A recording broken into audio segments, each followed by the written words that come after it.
విశాఖపట్నం వాతావరణ కేంద్రం నుంచి హెచ్చరిక. బంగాళాఖాతంలో వాయుగుండం పడింది.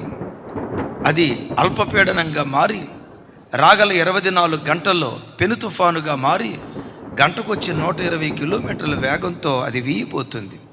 లోతట్టు ప్రాంతాల్లో ఉన్న వాళ్ళంతా ఎగువ స్థలాలకు వెళ్ళండి అని వాతావరణ కేంద్రం వాళ్ళు హెచ్చరిస్తారు. చూసారా?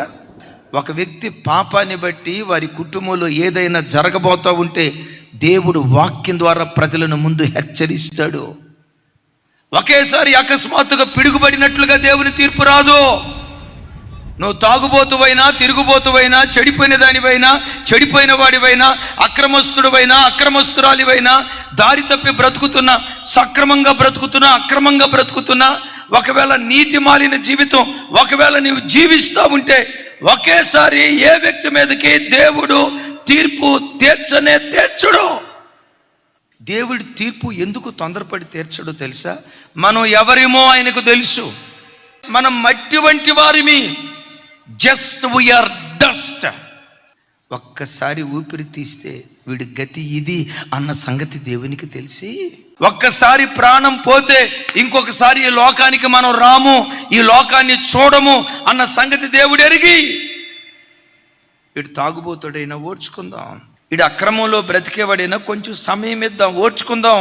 వాతావరణ కేంద్రం వాళ్ళు హెచ్చరించినట్లుగా వీడిని హెచ్చరిద్దాం, ఈ అమ్మాయిని హెచ్చరిద్దాం, ఈ యవన స్త్రీని హెచ్చరిద్దాం, ఇదిగో ఈ కన్యకని హెచ్చరిద్దామని దేవుడు హెచ్చరిస్తూ ఉంటాడు. దేవుని హెచ్చరిక లోబడి దిద్దుకున్నాడా కృప చూపిస్తాడు. ఇంకెక్కువ భక్తిగా బ్రతికాడా కృప వెంబడి కృప దేవుడు ఇవ్వటం ప్రారంభిస్తాడు. హెచ్చరించిన నా జీవితం నా ఇష్టం. ఏమి నేను ఒక్కడిని తప్పు చేస్తున్నానా? నేను ఒక్కదాన్ని తప్పు చేస్తున్నానా? అదిగో చర్చికి వచ్చి ఆయన అట్లా చేయలేదా? చర్చికి వచ్చి ఈయన ఇట్లా చేయలేదా? ఆ పాస్టర్ గారు అట్లా చేయలేదా? ఈ పాస్టర్ గారు ఇట్లా చేయలేదా?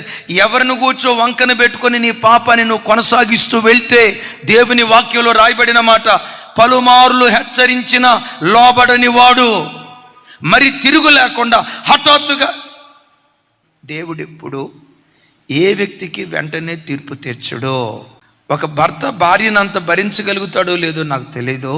ఒక భార్య భర్తనంత భరించగలుగుతాదో లేదో నాకు తెలీదు. తల్లిదండ్రులు పిల్లల్ని అంతగా భరించగలుగుతారో లేదో నాకు తెలీదు. లోకంలో ఎవ్వరూ ఓర్చుకోలేనంతగా దేవుడు మానవాళిని ఓర్చుకుంటాడు. ఆయనకి పెట్టబడిన పేరే దీర్ఘశాంతము కలిగిన దేవుడు. ఆయన కోపం నిమిషమే, ఆయన దయ ఆయుష్కాలమంతా ఉంటుంది.